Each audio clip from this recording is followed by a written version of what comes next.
everyone, and welcome to Rethinking Events, the Human-Centric Approach. Ready to ditch the generic event experience and create something truly impactful? We're thrilled to have you join us today for an exciting exploration of human-centric event design. Over the next hour, we'll shift your focus from one-size-fits-all to crafting experiences that resonate deeply with your audience. We'll delve into the power of prioritizing the human element and explore how to foster connection, engagement, and overall lasting impact. First off, I'm Lauren. I'm the marketing manager at Expo Pass, and I'll be guiding our discussion today. If you've attended an Expo Pass webinar before, welcome back. For those who have not and aren't familiar with Expo Pass, we are an event technology platform providing event organizers with a suite of tools for planning, tracking, and hosting events of all kinds. Expo Pass is here to simplify your life as an organizer. If you'd like to learn more, you'll find the link to our website in the chat, so check us out. Before we start, a few things to go over. Today's event is an open discussion that we'd love for you to be a part of. So please use the chat with any questions on the topic or ask a question using the Q&A box at any time. In the chat, you'll see Cassie from Expo Pass to help answer those questions and drop links along the way. We are recording the session today, and it will be available for you to watch on demand later. Okay, now let's meet the fantastic duo who will be guiding us through today's discussion in the world of human-centric events. First up, we have Janice Cardinale. Janice is a heart-centric entrepreneur and founder of Event Minds Matter. She has been awarded for her work with Event Minds Matter over the last 2 years by industry media, and last year was named to the Hall of Fame by Smart Meetings. Her community mission is to build brave spaces to amplify the industry's conversation on mental health and well-being in the workplace. Her goal is to bring psychological safety training to all workplaces within the industry she has spent 20 years. Welcome, Janice. As a reminder, in partnership with Janice and Event Minds Matter, we are going to give one attendee today a free course to We Care for event professionals. Janice and Liz have both taken the course. And Janice, I want to hop to you if you want to share a little bit more about the programming and its importance on the event industry. I'm going to leave it till the end, and then we'll be able to post it because it's a little bit of a involved, but I will leave the We Care program till we finish. Okay, awesome. But yeah, we'll inform you more at the end. Thank you so much. Next up, we have Liz Lathan. Liz is the co-founder of the Community Factory. Liz loves the event industry, but despises boring events, don't we all? She's made it her mission to help event professionals design better attendee experiences that drive more impactful and meaningful engagement for their audiences and their companies. These two could not be more perfect for today's event. Welcome, Janice and Liz. We're excited to have you both join us. And now let's start the basics. Thank you again. Thank you. Yeah, welcome. Okay, let's get into it. Oh, I'm going to enable the chat too before we get started, just to make sure everyone can chat with us today before we get started. Okay, awesome. Okay, let's get into it. So let's start with the basics. What does it mean to design events with a human-centric approach? And how is it different from traditional event planning? Who wants to kick us off today? I will. Oh, go for it. Okay. What I think we have to look at before we look at, what we're looking to do today versus the tradition is you need to bring people together and find out why they're having that meeting and who that audience is going to be and where the location's going to be and, who's going to host the event. I think at that point, we're not designing events anymore. We're designing experiences because that's really where it's all about.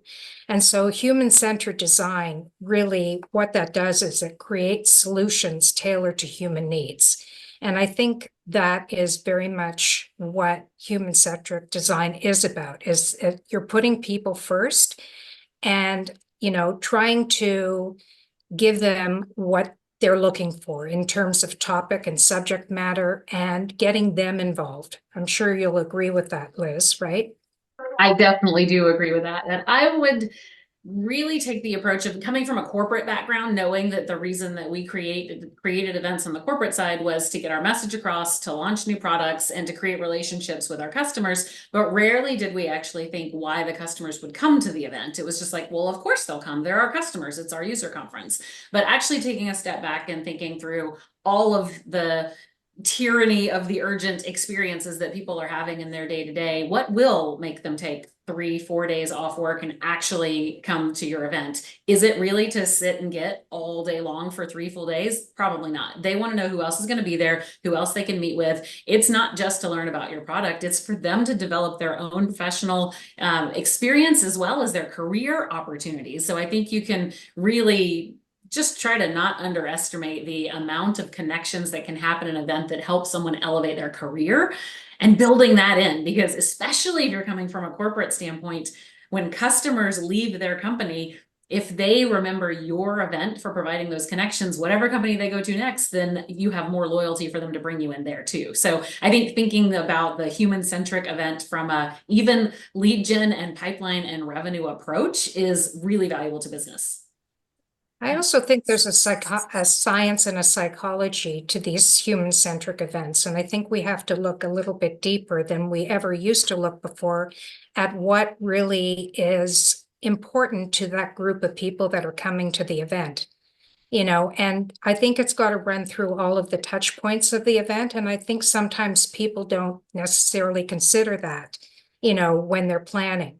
And I think there are not a lot of super creative people to do that. I mean, you, Liz, for example, I mean, you have done something that's extraordinary, with marketing and how you're created Club Ichi, and maybe you should share that with some of the people because they might not be members of your community. Yeah. Sure. Yeah. And so we have Club Ichi, it's ICHI, and it's a community for event marketers to get in, and we get to experiment with different ways of engagement. And, there's really no place for us event professionals to go where we can try something and it's okay if it fails. Everything must be pixel perfect when you do something for your own audience. But when you create a community where people can come in and play with technology and try new event formats, and will a fishbowl even really work instead of a panel? And how do we do that? That's what Club Ichi really is all about, is just playing with each other and playing with the formats and learning best practices from each other. Nice. No, that's great. I love that you've created that space. And yeah, we'll make sure to include, some links towards that in our recap article as well, so people can join. I do want to pop in a poll here too, to kind of gauge everyone's experience with human-centric design. So I'm going to launch that just to see where everyone's at. But we'll move on to getting kind of deeper into, human-centric design and designing a space, to make attendees feel comfortable. How do we create that comfortable space that people can express themselves and really connect with others when they're at these events? I'll start off with this one then. So I think the number one thing is the acceptance and making people feel welcome. And I am an extrovert, but I feel the most isolated and alone when I go into an event or a networking program or something where there are a whole bunch of people and they're already in clusters together with each other. And I am that middle school girl looking for a place to sit at lunch again, and I can't find a group to break into, and I don't know how to break into it. And so my number one request and recommendation for events is to have event wing people. Whether it's, if you're an association, have your board of directors armed and ready to do it. If you're a corporation, enlist your sponsors. They're there to make connections too. Bring them in and teach them how to welcome people in and how to introduce them to other people, so that when anyone walks in the room and picks up their badge, they don't then go into a corner and look on their cell phone. They actually feel welcomed. And I think that initially just creates the entire safe space where you belong there, you're not going to be left alone, and you're welcome. Yeah.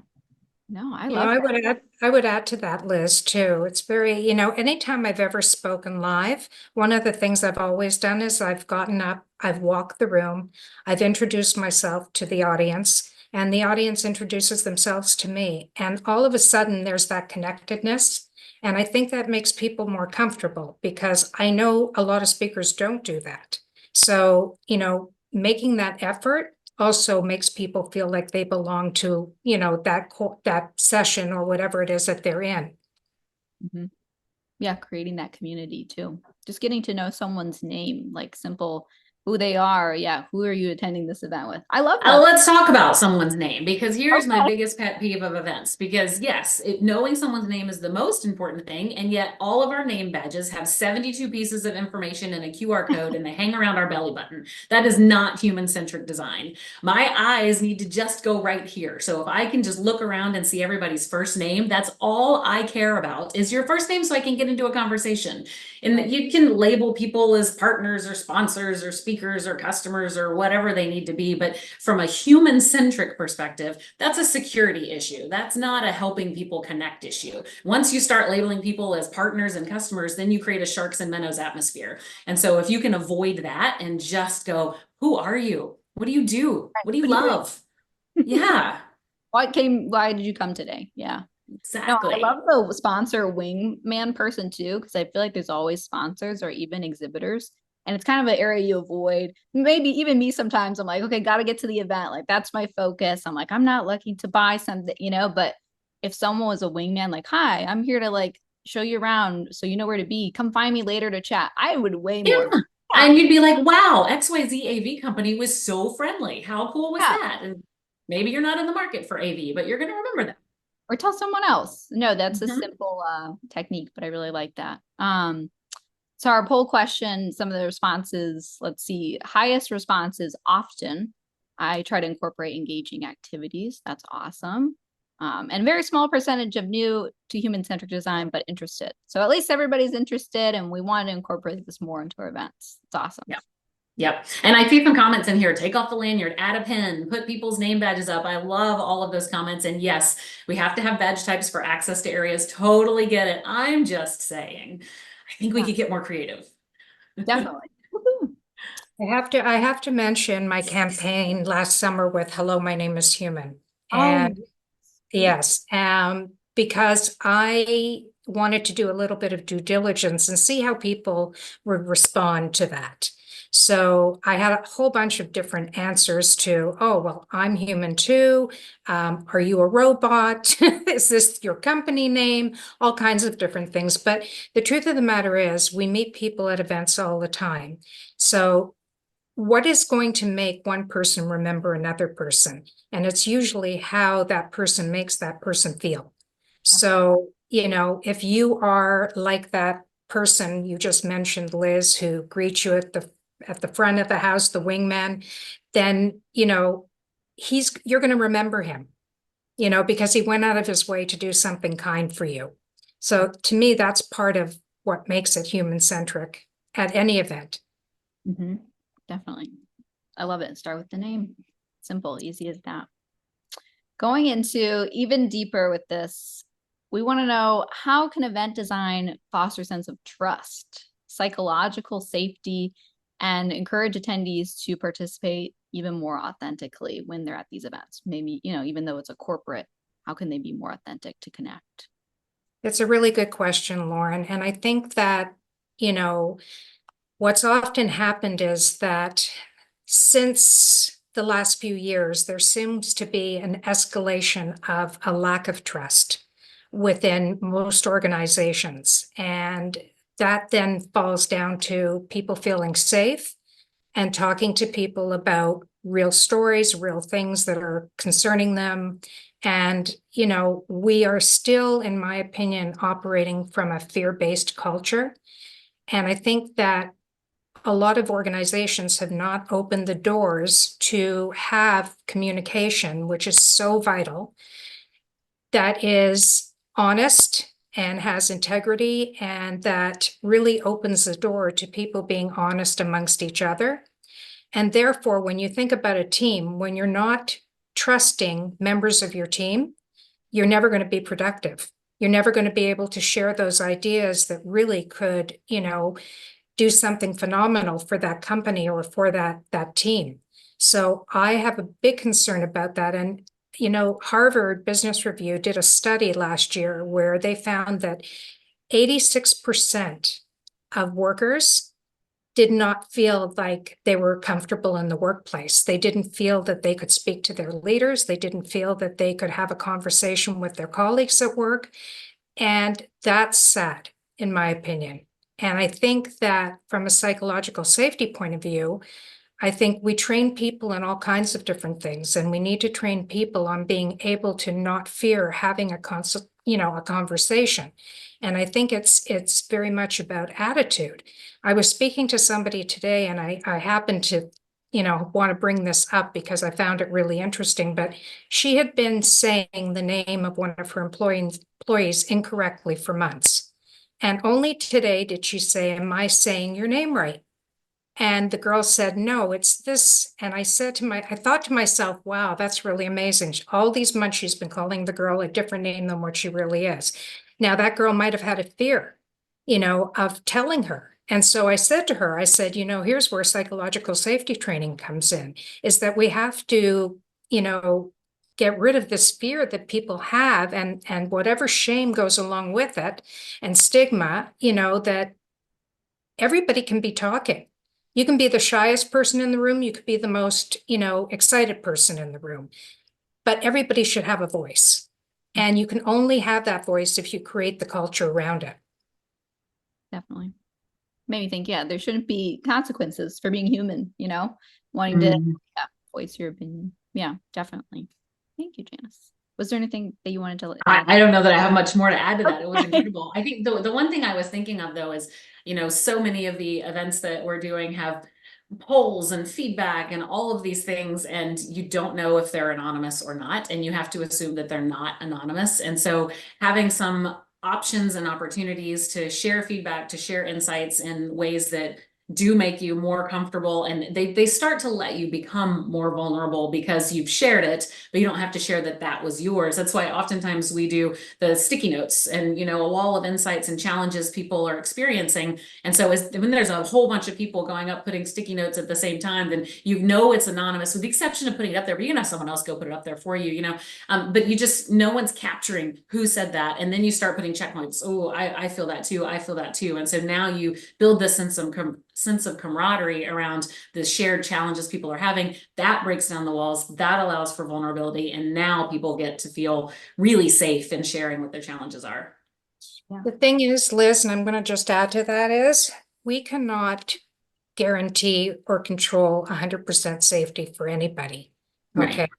I think that we also have to remember that people have to be responsible for themselves, and that they have to, find a way that they feel comfortable in sharing. Like that girl should have really said, "Excuse me, but my name is actually this," but for whatever reason, she didn't.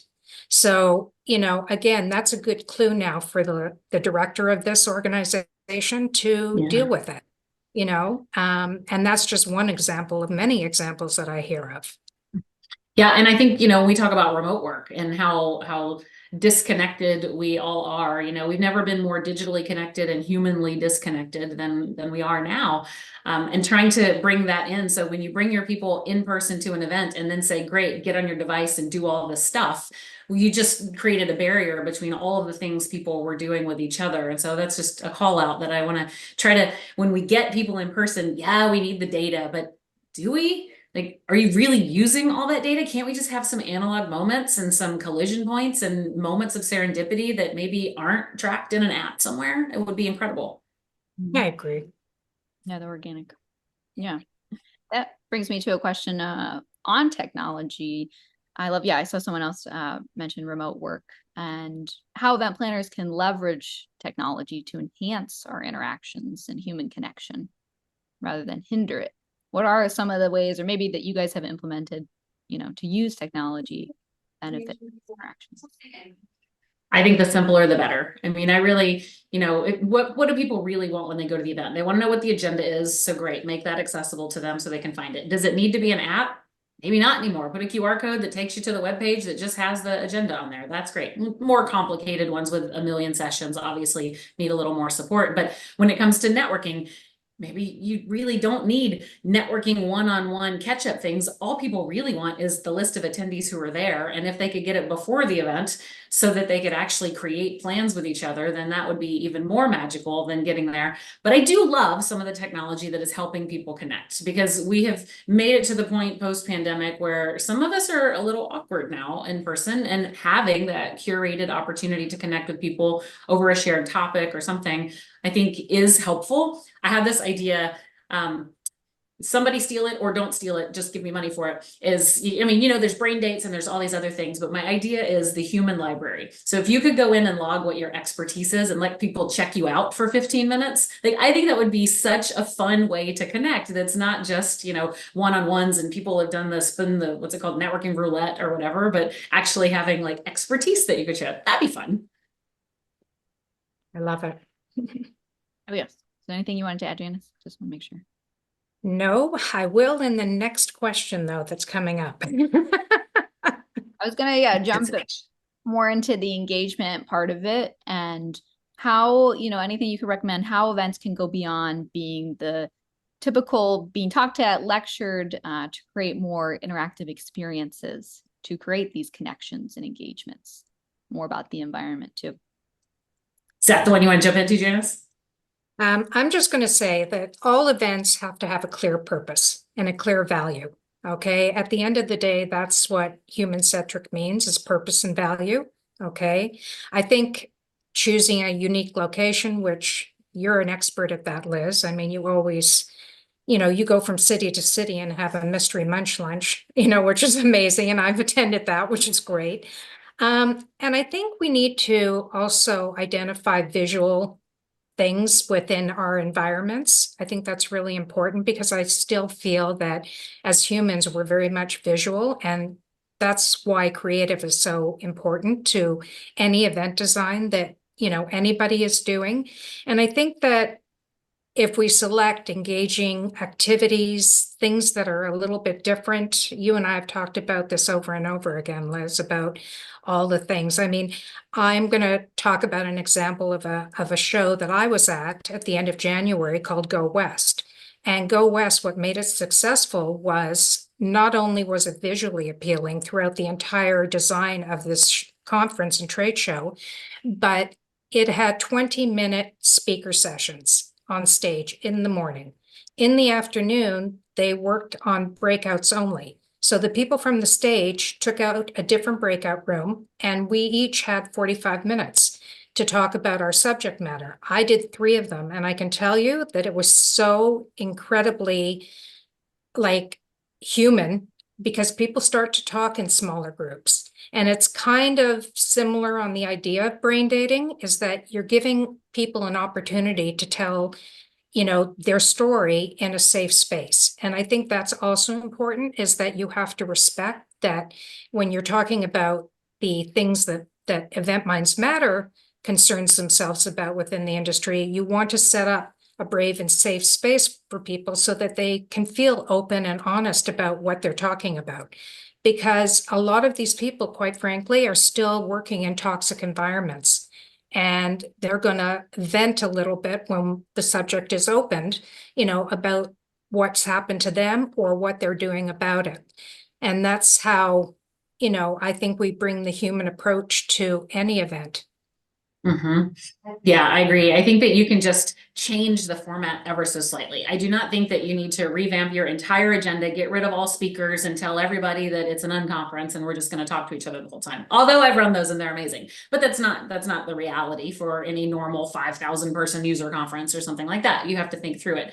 So I think some very simple changes, they may have some cost to them, but they don't necessarily have to. Instead of just having your keynote speaker on stage, and then you bring your panel of customers, and then you bring your, president and, whoever is going to need to come on next. And then you just send them all to their breakout rooms, and now they're all sitting and getting. It's just a lot of sitting and getting. You can interrupt those moments in between by having, okay, we had our opening keynote, now a table topic around the one key content tenet that keynote speaker had, and now that table can actually have a slight conversation about what was it, what did you find most impactful. Now you bring on your panel of customers and you let them go through their thing, and then turn it back to the groups and say, if you were asked this question, talk amongst your table about how you would answer it, and just adding those elements of interactivity. And you can do it by, if you set your theater in rounds, or I did an event one time where the entire seating, obviously they had a furniture sponsor, but all of the seating was little living room sets. And it was probably a 150-person event. And instead of just theater style or doing rounds, they were like a couch and 2 chairs and a little side. And so every little conversation that got to happen was in a little living room, and it felt so cozy and amazing. And I also think just making sure that you have white space, because people are no longer able to just come to an event and not work.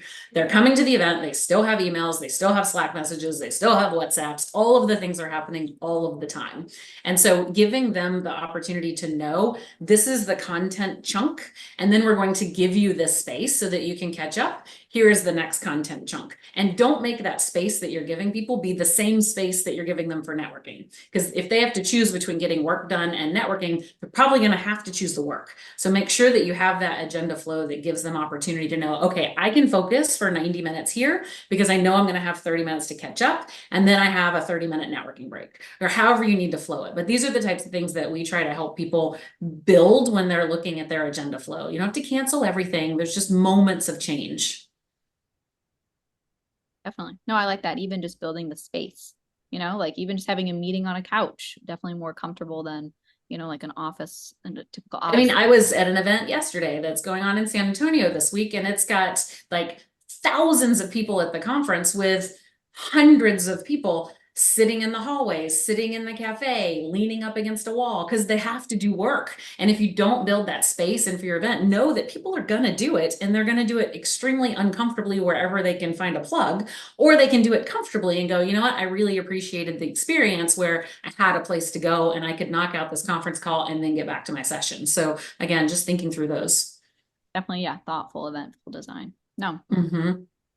More, deep into the flowing into our next question on design elements, whether it's the space, activities, how can you use these to create more of a memorable, emotionally impactful experience for attendees? So any other examples, I guess, that you could provide to implement this? It's about shared experiences. Do something that people get to do together. And that doesn't mean all 10,000 people need to do it at the same time, but having those little elements of things where they're building something together, creating something together, whether it's conversation or a give back moment, or taking them off site, which is my most favorite thing to do, just doing those small group activations to get them into the city that they flew all the way to see, but you stuck them in a windowless ballroom so they couldn't see it.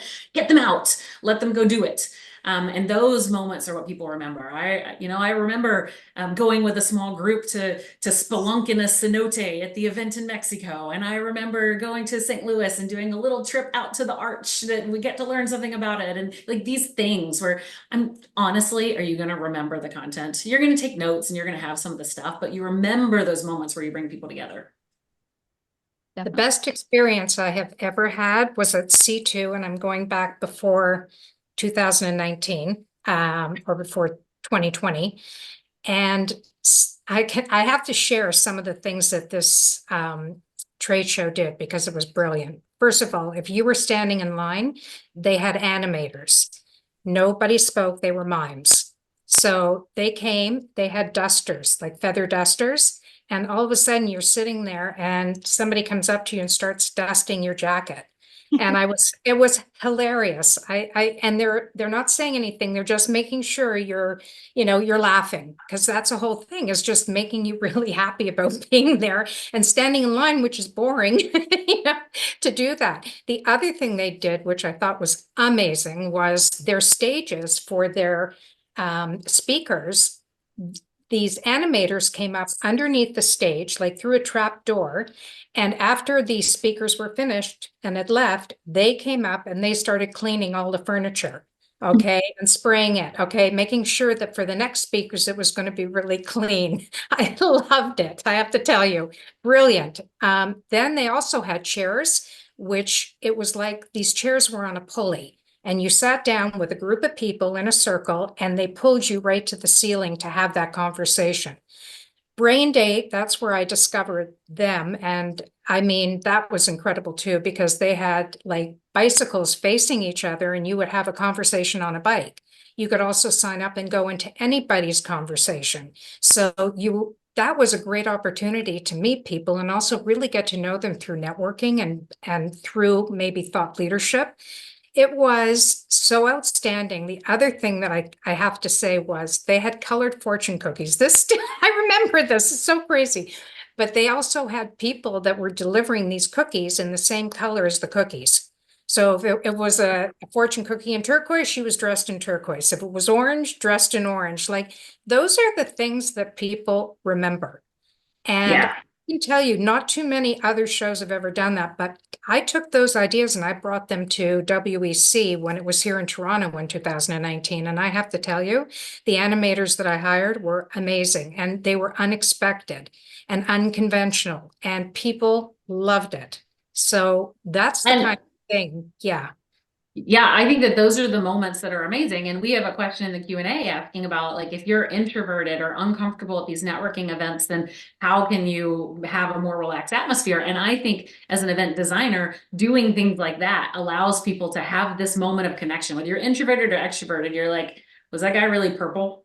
Like, what just happened there? It's a moment, you know? And so I view those as more facilitated connections that allow people to break through the awkwardness of not knowing people. Because even for extroverts, like someone like me, I guess I'm an ambivert, you know, that it's difficult to just get into some of those things, and to have somebody that could be like, hey, have you met Liz? And then I'm great, happy, bubbly, all the things, but you know, I can do all that, but to get myself in there is difficult. And I feel that for everybody in the room. And if I see groups of people and I'm in a group and I see someone standing over there looking, like, I naturally just step back, you know, and go, hey, and invite them in. And I think that, you know, as attendees, we actually need to be taught that. Yes, there are moments when you're having real connection and you're having conversation. You don't want to break what you're doing and let other people in. But if you're just doing that, hey, what do you do? Where do you work thing? Open it up just one step with your left foot, lets that person come into your circle. And now you've made a new friend. And so everyone should do that. So we're going to have human hosts in the future. Yes. That's what it is. Getting a lot of questions too, or just notes in the chat about budget constraints. So love to design these experiences, probably have some great ideas, but how do you work with your budget on that? Let's say, you know, more cost effective design. I mean, I don't think that it has to be a budget constraint challenge. I think that if you start with that goal in mind, that you are designing this for connection, then it shouldn't change what your budget is at all. All of your vendors are going to ask you what your budget is, and then they're going to charge you as much as you told them it was. So just tell them what you're trying to accomplish and then design around it. So it's really just from the beginning, you can do it. Nice. Thank you. I think sometimes you have to also be very, what's the word I'm looking for? Kind of crafty in a way. Like when I looked for animators, which I didn't have at my, fingertips, what I did was I called an actors association, got in touch with a whole bunch of actors, and quite frankly, I negotiated the prices with the actors and to fit into my budget. If there's a will, there's a way. I've always said that. And I just think that maybe sometimes people are putting their money into activities and entertainment that are not going to bring back the ROI. And I think that we need to really think outside the box. And, if it means you going to, an event marketer like Liz or, somebody who does that at events, that's really the key. There's a price to be paid for the creative side of any event.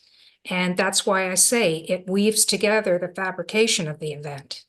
Yeah. And there's so many options. Like, you're trying to add a wellness component. You don't have to plan an entire 5K and give out prizes and do the things. You can hire a local CrossFit instructor for 35 bucks an hour to come in and do something before the event starts. Like, you don't have to blow the budget on these things. And when you talk about, okay, I'm spending $20,000 to bring a keynoter in, therefore I don't have money for any of the other things. Okay. My first question is, do you need to spend 20,000, or can you find somebody else that's a little bit lower so you can spend money on other things? But if you can't, that's someone you need to bring in. Then how can you engage your sponsors, your partners, your exhibitors, your board of directors, whoever it is, to be a part of the thing? It does not cost any money to just bring chairs and create conversation. You can build a conversation pavilion in the middle of your expo and have each partner pitch in $2,000, whatever the number is, so that you can build out a sign, and then you just have chairs, and all you have to bring in is a facilitator and have them, this is the place to go. Here's the topic du jour, let people come in. So again, I think that yes, it feels and sounds easier said than done to say, oh, we can do this stuff, but it really is. It's just a little creative out of the box thinking. Yeah. I also believe, Liz, there's a whole bunch of new speakers out there. And I think people look beyond what they are used to using. Because I think people get stuck at a comfort zone that, needs to change now.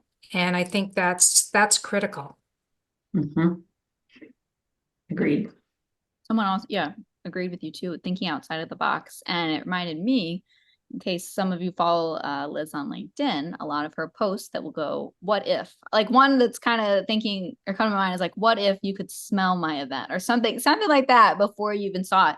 And I feel like that's maybe a simple one, maybe getting a certain scent, or maybe it was cookies. I don't know what you did, but it's like smell your event and make it part of the conversation. But Liz has a lot of those, if it's not daily, little tips. It is daily. Every day at 2:15 Central is my next what if.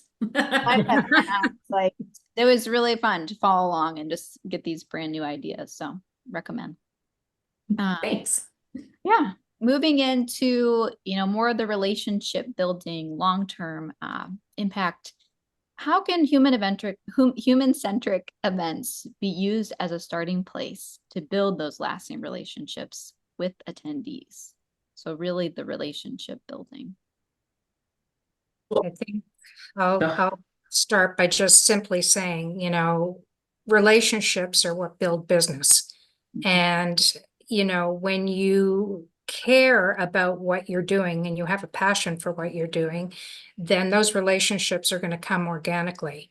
I think that at an event, to be honest with you, I think that if people aren't leaving with something that they remembered that really stood out to them, then you haven't been successful with that event. So, and you'll know because you're going to get feedback. So, don't ever be afraid to ask for feedback, because I think it's really good. Even if you're bidding on something and you didn't win, what was it that the other person had that you didn't have? I think it's all good information, and I think we've got to keep our eyes and ears open at all times. I mean, in this day and age, you need vision to create. Why? What was the question again? Sorry. Yeah, no worries. Yeah, how human-centric events can be used as a starting place to build those relationships. So really having focus, I guess, maybe part of their purpose of like, I want people to build relationships at my event and like keep it going. Like maybe that's all.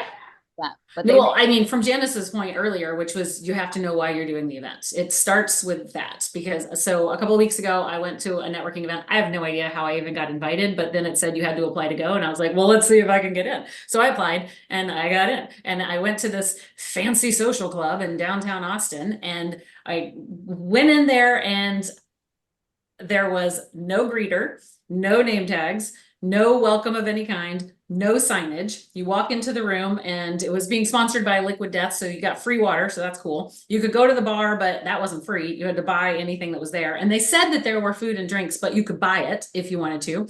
And so the people were all kind of standing around talking to each other, and there was really no way to break in because they all kind of already seemed to know each other. And then all of a sudden, 30 minutes later, a panel started.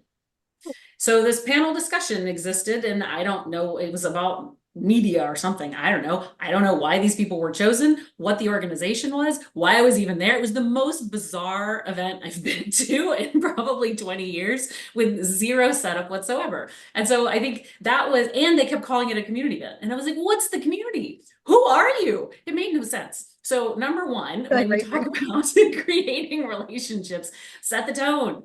Have somebody greeting people, name tags, even if it's the paper, hello, my name is, which by the way are my all-time favorite name tags, because you just put your first name on it so people can see it and it's right here and I can just go around and see names.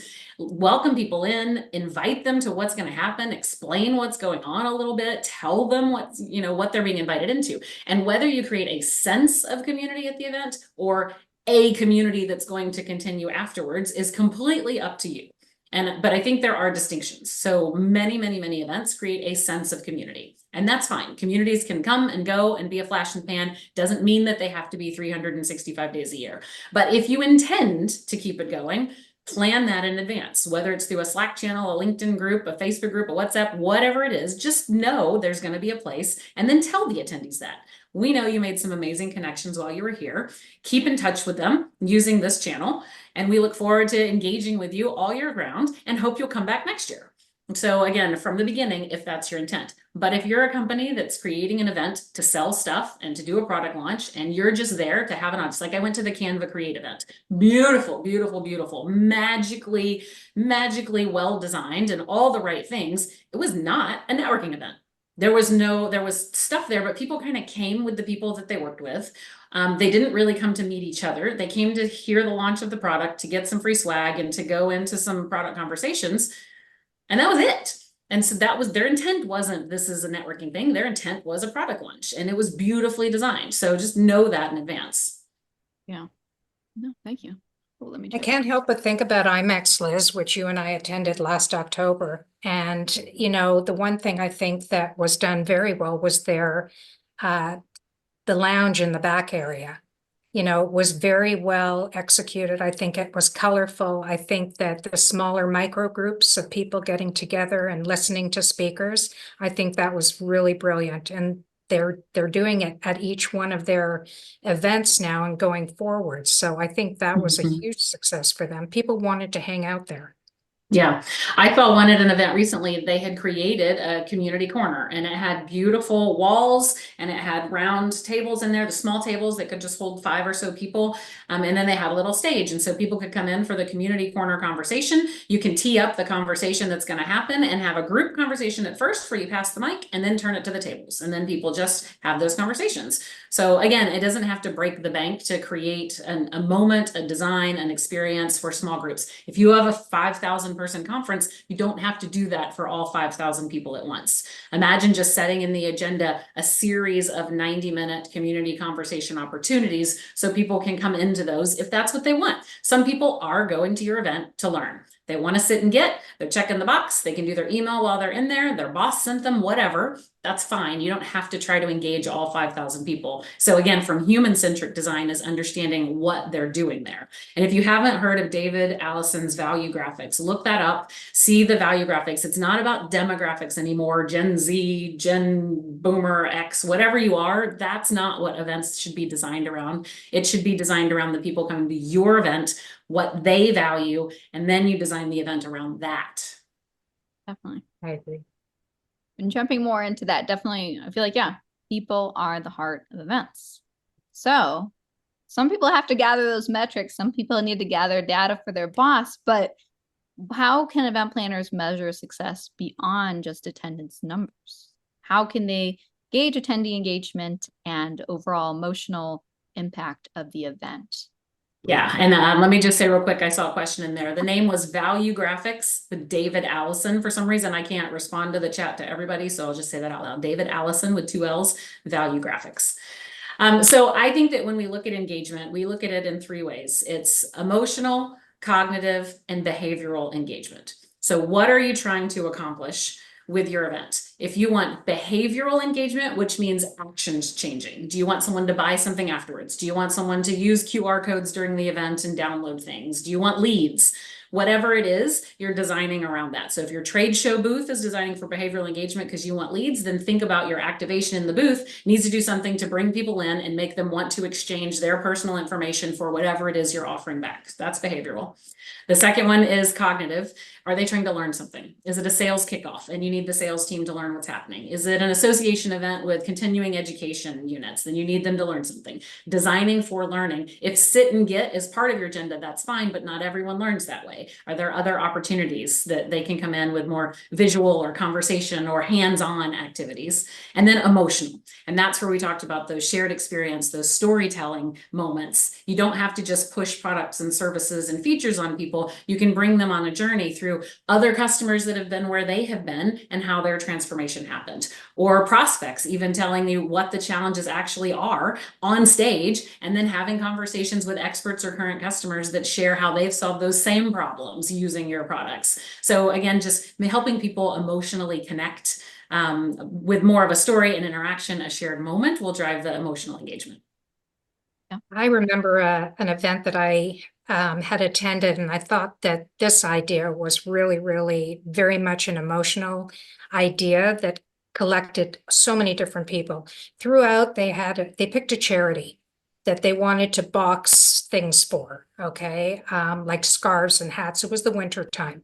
So at the back, what they did is they laid out all of these boxes, all of the product. And what they did was they told you during the event that when you're free between sessions, come to the back and, support it a little bit. And I'll tell you, everybody was supporting it because it felt good. Mm-hmm. And I think, that's an important thing that we can think about too, is that there is a lot of people in need. And what can we do to bring charity closer to what we're actually selling at these events? So that one I thought was a really, really good one. Mm-hmm. A great one. I love those. Community too, to give back together. Yeah. Mm-hmm. Absolutely. Let me check, see in the chat. Okay. Yeah, I did see the question about storytelling and the difference between event storytelling and an event theme. I think that a theme to me sets up your content tenets for the year. So if it's a sales conference and your theme is, I don't know, give me a race car theme. Your theme is pedal to the metal because you're trying to get the sales teams to get really excited and actually sell a bunch of stuff.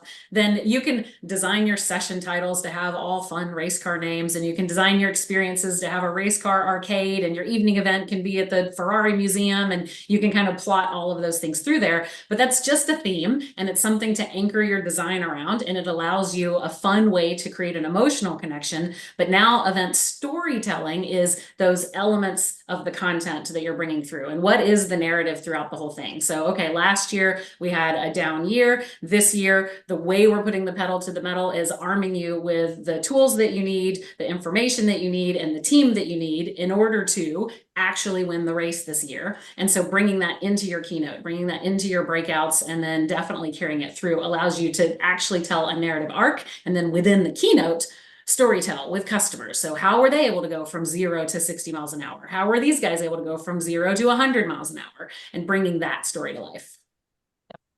Picture this, Liz. You walk into a coffee shop, okay?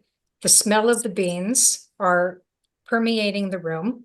The barista greets you and you order your coffee or your cappuccino, you get it. And what happens in that environment? All of a sudden you're welcomed in. You feel like you belong there. You're part of the community as a whole because it's in your community, this coffee shop. And that's how we have to make people feel when they're coming into these shows. What is the thing that's going to bring them in and make them feel connected to everybody else? Yeah. Yeah, I think that's right. Like this event was created for me. This is exactly what I need. Yeah. Yeah. Get that across. That made me think even the gym, when I scan in, they go, hello, Lauren. And it's the simplest thing, but because obviously the QR code told them, but I'm like, thank you. Wasn't, a little Personalization. Personalization. But yeah, Mhm. love it. Okay. Yeah, moving in, want to look a little bit more into the future of event planning, human-centric design, and want to ask, how can the basics principles of human-centric design be applied to large-scale conferences, trade shows? I've seen that a little bit in the chat too, thousands of attendees and kind of trying to wrap their minds around some of these activations and getting potentially everyone involved, but creating these personalized experiences might be a little more challenging, and maybe some advice on that. And this is where I do think technology can support you. So if you've got a ginormous expo hall and unfortunately it's garbage in, garbage out, right? Because you have to ask your exhibitors to categorize themselves and talk, like put in the form or put in the tool what they're best at. But if that allows attendees to use the tool and say, I am a marketing executive and I'm looking for marketing automation tools, and then it can show you your own personalized map of the expo hall and where you should go visit with which, exhibitors you should go meet with. And then who has opportunities to actually have sit-down meetings or hands-on demos, or what breakout sessions or those 6 exhibitors that it told you to meet are actually running. Now you have a personalized, mapped experience that is human-centric, because that's to you. But it didn't mean that you had to do too much more work. You already had the event app. You already asked your exhibitors to categorize themselves. And so now it's just a matter of putting that together with your app or your tech company. You know, I was just thinking while you were speaking, Liz, wouldn't it be interesting if at one of these larger events, because you know how they have rows and numbers for all the booths, every so often during the, 2 or 3 days that the show is going on, they have a gathering of that row. Something's going on in that row with all those exhibitors, something that brings everybody to the center of it. You know what I mean? Yeah. And so everybody can converge on that particular area sort of thing and find out what that special mystery thing is. But I think that would be a cool idea. That would be amazing. I know we used to look at heat maps of Dell World, and you could see where the people were in certain areas. And if you needed to spin up a bar or catering in the other part of the expo hall so that it drove more people over there because they weren't going over there, we could do that relatively quickly. And I think the technology has significantly advanced so they can give you even more real-time data about what's happening. That would be really fun. Yeah. There's a question about, I'm not sure if either of you have a recommendation for an app or a tech company that does matchmaking or an AI experience. There are so many. There are so many. Hard to play ChatGPT favorites. has tons of questions. Okay. Love the party room. Yeah. Awesome. Mm-hmm. Okay. Moving into, how the more the future of event design and going forward. But, virtual hybrid events are still very popular. Also, yeah, great use of technology to bring people together. But how can, the future event design leverage virtual and hybrid elements to create the more human-centric experiences? So because this is sticking around, we want to know how we can continue to use these to create those spaces virtually. It's not just that it's sticking around. We've been doing this since Yeah. 2011, right? Like we've been doing virtual and hybrid and weird trade show floor build outs online, and whatever has happened, they've gotten better, thankfully, and the bad ones have mostly gone away. But I personally, my preference is to truly understand what you're trying to get out of creating that. I don't think there's any such thing as hybrid. There's virtual and there's in person, because you're only one attendee. You're not both attendees. And I think that it's been a real challenge when people try to meet the in-person people with the online people. That's not why you go to an in-person event. You didn't go there to get on a Zoom with somebody. You went there to be with the people in person. And then there's the people online. So hybrid is an event producer word. It's not an event attendee word. And then I think that from the attendee side, if you're in the virtual experience, sitting through a 3-day virtual event is just not something that people can really do anymore. And if they do, they're multitasking and they're coming in and out. And so understand and know that, and designate which sections are intended for networking, where the chat's going to be active and you intend for the people to Q&A and talk to each other while there's stuff going on, versus it's a broadcast. We have our main stage in person. The main stage is going to be live broadcast, and now the audience can watch it. And if the chat happens, it happens, but there's no like stuff, like it's not intended for that purpose. It's just product launch or whatever. Meanwhile, in person, my favorite thing to do is to turn that main stage room where you're live streaming into a live studio audience. So the people that come into the event feel like they're doing something special, and like just getting your AV company to add an applause sign or do some of those things that make you feel like you're in a studio, and it's a different feeling, and it's like, ooh, quiet on set, I'm here. But that also means you can't have dude at front with podium and PowerPoint anymore. You just need to have something a little bit more interesting, whether it's an MC or a news desk setup or a moderator of some kind that can help carry that talent load a little bit more than just the voice of God person on stage leave. I agree with everything you've said. I think this is a great place for the animators in between. Yes. Just throw in something that's completely different and that's not expensive. I think one of the most hilarious moments of that Canva Create event, if any of you watched it online, they did this graffiti, I mean, not graffiti, confetti drop, and there was just freaking confetti everywhere. And all that happened at the very end of the main piece, right before the CEO of Disney came on for his fireside chat. And so there was confetti freaking everywhere. And so as they're bringing out the chairs and stuff, a dude came up with the what's it called where you do the leaves? A leaf blower. Like, leaf blowered all the confetti off the stage. It was the most hilarious moment. And look at how simple that is. Exactly. Right? It was great. Again, that's why they hire you, Liz. I didn't think of that. Maybe there's a Salesforce conference virtual I attended, but they did, or maybe it was Canva. They even did like someone rode in on a bicycle, or they did like a little dance number together. But being Oh, a yeah. virtual attendee, I was like, whoa, I wasn't expecting that. Even, in the comfort of my own home, I was like, okay, that's different. And look, I remember. So just adding something, yeah, out of the box for sure. We are getting closer to time, but I did want to see if there was any, final thoughts. And please, yeah, submit any questions if you have them in the audience, but that you would either of you would like to share, or any, spontaneous ideas that have popped in your head in the last couple of minutes, to really leave our attendees today with. So if either of you. I think my biggest one is to get out there. Stop navel gazing and think that you're the only person that's having to solve the only problem that's ever happened to any event professional ever. And know that everyone is going through the same thing. Everyone's got budget cuts. Everyone's got limited resources, and nobody has travel budget to go anywhere. But go to the virtual events. Go to your local crappy networking event at a social club that's going to be awful. Go to, the local women in business, or, whatever you can find. Just get out there and make a goal for yourself twice a month to just get out. You'll learn what not to do. You'll get some great ideas from, go to your kids' PTA, for goodness sakes. They're terrible. You'll get great ideas of things not to do. And then you'll get great ideas of some things to do where you're like, wow, I really liked how they had the kids come up and they were terrible at singing, but that was so fun and everyone laughed and we all connected. Maybe I could get a children's choir in. So just get out there. Love it.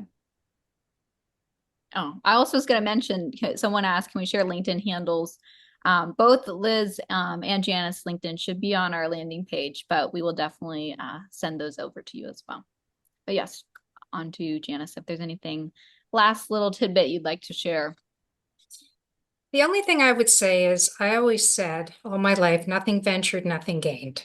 And I think that, if we can get into more of that culture of people feeling like they are connected and belong, what will end up happening is that people will be more innovative. They'll create better, thought leadership, more ideas, and it'll be cohesive within the teams. I think that we just need to communicate with one another and set up, a place within the organization that people feel safe having a conversation. And I think that's a big thing. I think that people are holding back because they may not be working with somebody who understands them.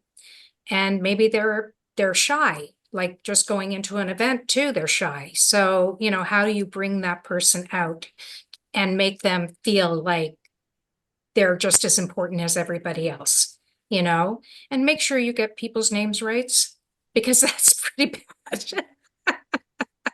Yeah. I did too, and thank you both for sharing those insights. I did too, Janice. Want to make sure if you wanted to share any more about the We Care programming. Again, one of our attendees today will be given a free course. But Yes, on behalf, yeah. the We Care program was designed in Australia. It's a program that is really a psychological safety training program. There are different levels of programs that you can purchase. But the greatest thing about it is it teaches you emotional intelligence as well as how to speak to your people, how to, not, because there is fear on both sides of the table. There's fear with the employee and there's fear with the employer. So to get through that, you have to be able to, understand and listen and be able to have the right language, have the right resources for them. You're not there to solve their problem. You're not there as a therapist or a clinician, but you are there as a human being to understand that the culture that that person is in might not be, a good culture. Like there might be all that toxicity, which I keep hearing from people all the time. And, it would be wonderful if there a day came where people didn't feel that way about their workplaces. So, yes, we are offering one of these studies to one of the people who attended today. And I'm excited about that. Yes, very excited. So yes, again, thank you for all of those who attended live today. Thank you to our speakers, Janice and Liz. We really appreciate you being here and sharing your expertise and insights and all of your wonderful ideas. I know I took a lot from them as well. So thank you again.